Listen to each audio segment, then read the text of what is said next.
Hey guys, welcome back to the ASE podcast. I'm your host, Darren Joe. Thank you so much for listening. I'm actually in Nha Trang on the south central coast of Vietnam. It's a beach town. I'm here to do my annual review and planning for 2021. But before I get started with this episode, I just want to share a quick story. During the pandemic, I started to play a lot of Settlers of Catan. Do you guys know this game? It's one of the most popular board games of the past few decades, invented by a German man named Klaus Teuber. That's my German for you.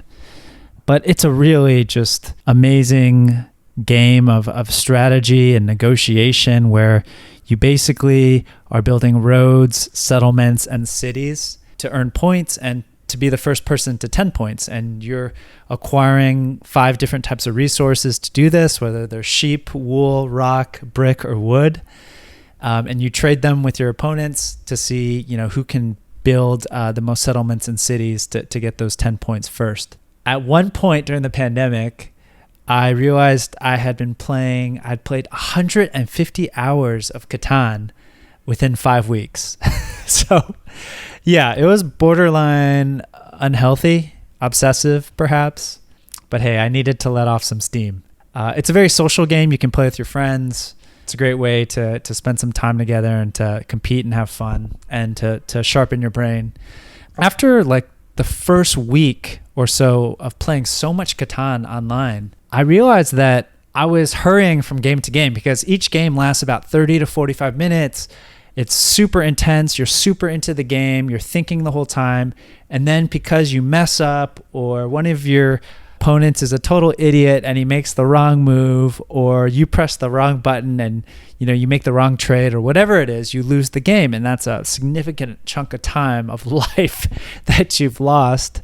And you're just so pissed off or frustrated that you just want to play another game, right? It's just like, okay, let me forget about this. Let me move on to the next one. But after about 30 hours of playing this game over the course of a week, I realized I was missing the lesson of each game, right? If you're going to invest that much time and lose, why not learn in your most emotional state, right? Because you're so frustrated or angry, what you could have done better, what mistakes you made with your placement strategy or your execution strategy or your paths to victory, right? Or maybe you made a really dumb trade at the wrong time, or played the wrong development card at the wrong time, et cetera, et cetera. So just pausing for 3 minutes to recap the game, what you did, what your opponents did, and even if you can just pick out one lesson from those 3 minutes, that's going to serve you for all your next games. After I started doing that, I won more and more games. I got close to the top 200 in the world playing this game. I mean, it's also because I was religiously following a YouTuber named Delighted, who I found out is like this Asian college kid in the US. But I totally get the whole Twitch thing now and why the younger generation, they just love playing games and like watching their favorite gamers play and commentate while they play. I totally understand that now. Anyways, I think we can take this principle of after you have finished something, you're so close to it, it's so fresh in your mind that that's the best time to pick out the lessons of the experience, right? And I apply this to my day, but I think it can also be applied to your year, right? Doing an annual review. While the memories are still fresh, while the experience is still so close to us and we can really feel everything, why not just take a little bit of time to look back and think about what the highlights were, what we could have done more of, what we should do less of, and how that affects our plan moving forward. So I want to take you through my annual review process. I will list all the questions I mentioned on this episode in the show notes. You can find them at upstartist.tv/ASE. That's ASE/2020.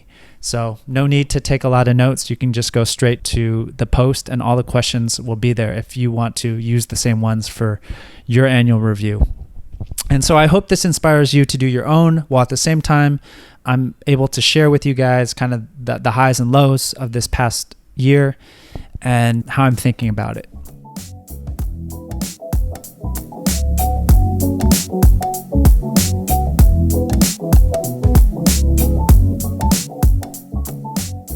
the first step of my annual review process is to data mine the whole year, or to use a map metaphor, to kind of map the terrain, right? If I'm an explorer and I'm trying to figure out this new piece of land, I'm gathering data, right? And the way I do this is I go through 5 or 6 categories of things. I look at all the books I read, and this is easy for me. I just go to my Amazon page, look at my digital orders, and I can see, all the books I read. I highlight the ones that were particularly impactful on me. Then I look through my calendar, what I did. Now, what were the events or trips or people or activities that gave me a lot of joy or that moved me? I highlight those. Then I look through all my photos from the past year, and I have iPhotos on Apple, so I just click the little heart sign, and so I can see all my favorite photos of the past year. And that's a really quick way to know, like, okay, what were the events of the past year that really moved you, right? That you were really proud to be a part of, or were, really funny or important to you, and so forth. And a lot of those were like doing 2 dance performances with my dance crew, 239 boys. Those were, memories I'll always look back on with a huge smile. So I go through my photos and videos and favorite them. Then I look through my journals. So I have both an electronic journal and a number of notebooks that I keep around my apartment. And I go through them and I highlight things that I found, whoa, that's really an interesting insight, or a recurring theme, or events that moved me. What I'm looking for is something that, literally moves me, right? And Maria Kondo would say, what sparks joy, right? When you touch it. When I'm going through my annual review and looking through my journal, it's kind of those sentences or realizations that make me pause for whatever reason. So I highlight those. So this is how I kind of make sense of what happened over the last year. And this can be done pretty quickly, right? So again, photos, notes, journals, calendar. And because I'm such a consumer of books and podcasts, I kind of look at those 2 categories as well. And I highlight the highlights. Wow. That's great language, Darren. Highlight the highlights. All right. So that's the first step. And then the second step is to make sense of all that data, or to use the map metaphor, to look at the peaks, the valleys. Where did I get stuck in quicksand in the past year? Where did I stumble into oases in the middle of the desert? I look at what were the few activities that really impacted my happiness or my performance or my memories of the past year, right? What were those few number of activities, people, and habits that really affected my year in a positive way, and how can I do those more? Then I look at the negative, the same question from the negative point of view. Who were the few people, what were the few activities and habits that I need to do much less, that had a really negative impact on my year? And then I look at the third question I ask when I'm sense making is, what were my faulty assumptions? What didn't I realize? And I think in particular for me, the journal was the best place to do this, because keeping a journal and just writing down whatever's on your mind is kind of the equivalent of someone taking a picture of you when you're not looking. And then you see this picture, and obviously you weren't preparing for it or posing, and then you're like, oh man, that's what I really look like. Like my resting face, I look like an asshole. I look like a mean person. Or maybe you never thought you looked this way from a certain angle, from behind or whatever. And that's what you learn when you read through all your journal entries. You realize that a lot of the assumptions you had about your year were off the mark. To get more specific, I set 3 goals for 2020 and I failed all 3 miserably. I laugh about it to make myself feel better. But yeah, I failed. I didn't meet any of those 3 goals. One of those goals was to get 1,000 true fans for the ACE podcast and for Upstartist TV, my blog. And by all numbers, I failed. I think I have 70 YouTube subscribers and maybe 25 people who are signed up on my email list. So I'm well short of 1,000. Well short. Yeah, that has been a bit disappointing. And maybe that points to, that could be many factors, right? So you're you're evaluating what progress you made against the goals you set. And maybe it's because, I'm not focused enough on a certain audience, or I can make my content more engaging. Maybe I'm not doing a very good job distributing my content and marketing the podcast and my episodes. It's probably all three, to be honest. So you can learn some lessons there and change your approach. But also, I realized doing a data mining, mapping the terrain of my past year, that I recorded 18 ACE episodes. I recorded, I think, 18 Touch MBA episodes. That's for my other business. I wrote 12 blog posts, and I wrote the first draft of a book that I hope to publish soon. So looking back, 2020 was by far my most creatively productive year. I have never produced more in my entire life than this year. That's something I think to be proud of, despite my lack of traction that I've gotten with the show and with my website.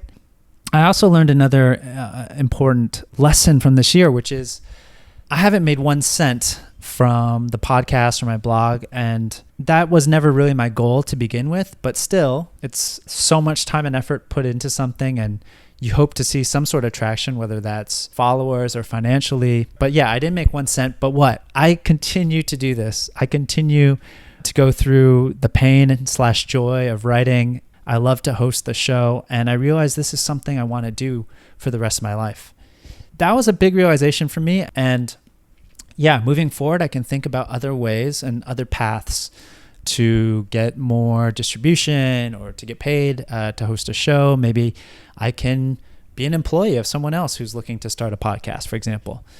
Again, sometimes your assumptions of how the year went don't match up with reality or the real story. Yeah, one more thing I didn't realize while going through my journal is that there were certain patterns that I had never strung together.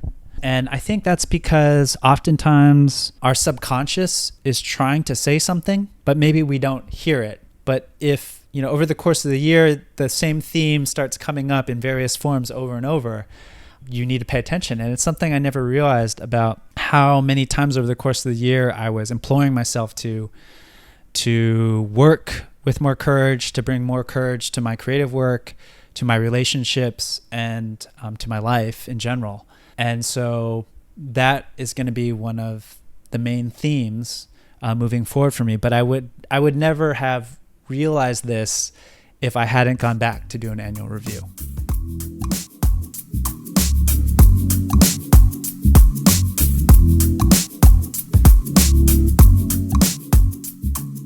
The third step of my process is to plan the next year. What's the path forward? Basically, I come up with a word or theme for the new year. This year, or 2021, that word is going to be uncage. I feel so naked right now sharing that. Oh well. So that word for me is uncaged. And that means to bring, again, more courage, more of a point of view, more fun, more offense, and more of me as a person into, again, my creative work, my relationships, and my life. And because I know that there's always a duality with these sorts of words, an upside and a downside. What is the downside to living uncaged, right? It's more risky and you're more vulnerable. Being in a cage, you're limited, you're trapped, but you also have a defense against the outside world. So at least I can prepare myself for these things, to be aware of the challenges I'm going to face, right? Then after the word, I list down 3 goals because I'm an easily distracted person. So I always make sure I have no more than 3 goals per time period. And so it's, what are those goals? Why is this important? And who do I have to be to achieve these goals? Because after all, that's really what we're looking for, right? It's to become more, to live more, to experience more, and to feel a certain way about our lives. So who do I have to be to accomplish these goals? I also include that. And then under each of these 3 goals, I kind of try to look ahead and ask some questions that will make me approach these goals in a smarter way. The first question is, what's the one thing I can do towards this goal that makes everything else easier or unnecessary? For example, for one of my goals, which is to grow my audience for my writing and for my hosting, I think that finishing my book will be one thing that will help me a ton, because once I have written this book, I'll be able to approach other bloggers in my space and say, look, I wrote this book and I think I could help your readers or your listeners. Can I be on your podcast? Or I can approach small business publications with some stories because I've written this book. There's more of a reason to get more distribution, in other words. Okay, the second question I ask is, what must you let go or give up to achieve this goal? And in my younger days, I would pick a goal and then go after it. But I've realized that I always have to first let go of something or give up something to make space, to give my life space, enough space so that I can pursue a goal with force. So what must I let go of or give up? And then the third question I ask is, what has to happen for me to feel happy about this goal? So in terms of building my audience, I already talked about the one thing I think I can do to help build more distribution for my show and my writing. What must I let go?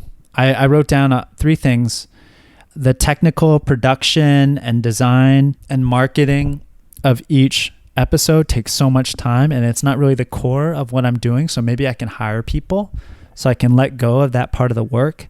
Maybe I have to let go of some editorial independence to find an audience or niche where I can financially support myself. So maybe I have to lose some of my freedom creatively to support myself there.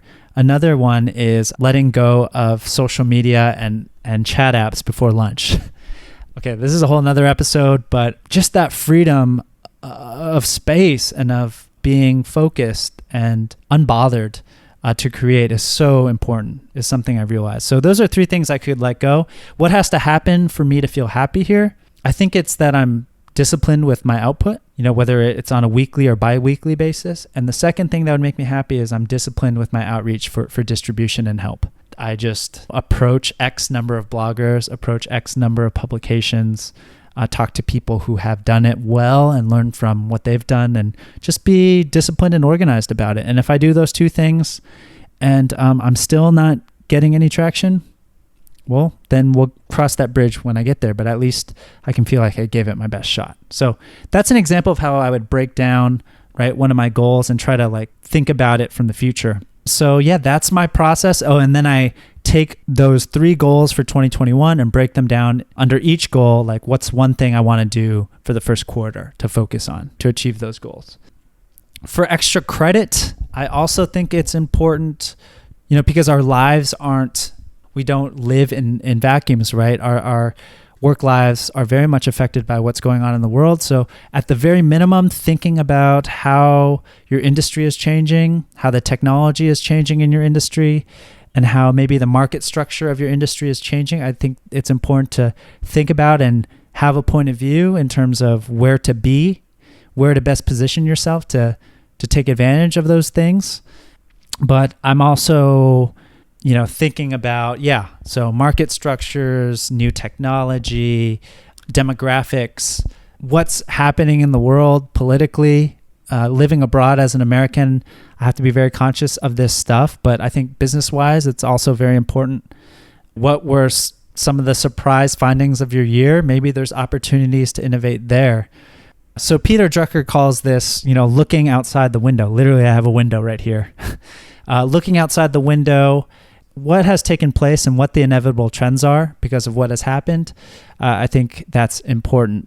So I'm reading a couple books by Fareed Zakaria on international affairs, 10 Lessons for a Post-COVID World, and also a book by Scott Galloway, the marketing professor at NYU and famous podcaster about trends in technology and business. So I'll link to those books if you want to also be more informed about the world moving forward post-COVID. If you have better processes, which I'm sure you do, or really interesting questions about how you look back at your year, or have any sort of recommendations for books to think about the future trends as well, I'd love to hear them. Again, upstartist.tv/ace/2020. I hope that this review kind of inspires you to do your own. And listen, even if you only spend a day or 2 days doing this, that's 0.5% of your year, right? That's very small. And like those Catan games, if only I had, stopped after each game and learned the lesson before playing the next game, I would have gotten better a lot quicker. So yeah, taking that time to self-reflect before moving forward. I hope you all do it, and I just wish you all health and safety in these crazy times. Man, what a year it has been. Just wishing you guys the best, and we'll see you on the next episode of ACE.